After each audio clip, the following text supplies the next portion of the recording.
అనకాపల్లి జిల్లా దేవరపల్లి మండలం తిమిరాం గ్రామంలో మంగళవారం ఇసుక దుమారం చెలరేగింది.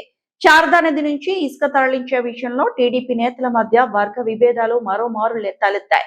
ఈ విభేదాలు తారస్థాయికి చేరడంతో టీడీపీ పార్టీకి చెందిన రెండు వర్గాల వారు బాహాబాహీకి తలపడ్డారు. పరిస్థితి ఉద్రిక్తంగా మారుతుందన్న సమాచారం తెలుసుకున్న ఎస్ఐ పి సత్యనారాయణ వెంటనే తన సిబ్బందితో అక్కడికి చేరుకున్నారు.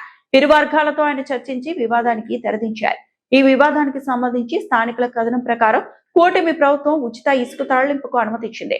ఇదే అదనుగా భావించిన ఇసుక వ్యాపారులు శారదా నది పరివాహక ప్రాంతాల నుంచి ఇసుకను అనధికారికంగా విక్రయిస్తూ డబ్బులు సంపాదించుకుంటున్నారు. ఈ నేపథ్యంలో తిమిరాం వంతెన సమీపంలో కొంతమంది ఇసుక తవ్వకాలు చేపడుతుండగా తిమిరాం సంతకు ఆనుకొని నదిలో ఇసుకను మరికొంతమంది తవ్వకాలు సాగించి ఇతర ప్రాంతాలకు తరలిస్తున్నారు. ఈ తరలింపు విషయంలో టీడీపీ వర్గాల మధ్య విభేదం చెలరేగింది.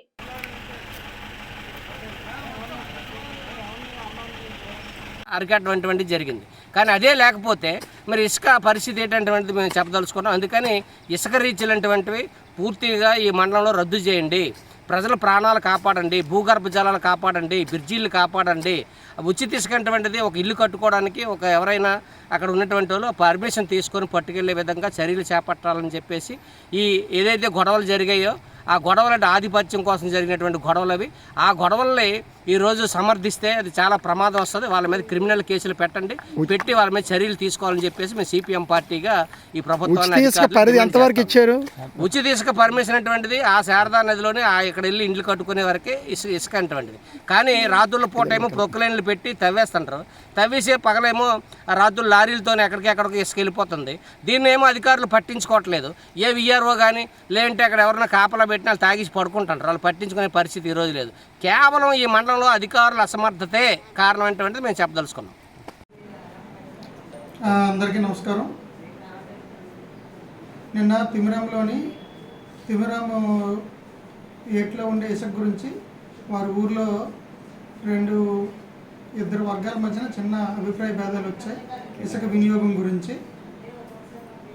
దాని మీద ఇరు వర్గాలు కొద్దిసేపు గొడవలు పడడం జరిగింది. వెంటనే సమాచారం తెలుసుకొని మేము అక్కడికి వెళ్ళి ఇరు వర్గాలని వేరుగా చేసి వారిని ఆ విషయాన్ని వారి ఊర్లో పెద్దల మధ్య సమస్య పరిష్కరించుకొని వస్తామని చెప్పడం జరిగింది.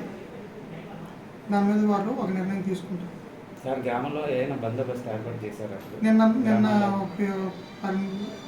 టెంపరీగా పికెట్ పెట్టడం జరిగింది.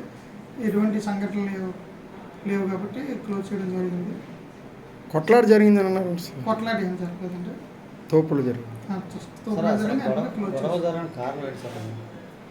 ఒక ఊర్లో కట్టుబాట్ల ప్రకారం ఎవరు ఇసుక తీయొద్దని ఒకరు, లేదు ఇసుక వాడాలని ఒకరు. అది అటువంటిది ఏమీ లేదండి.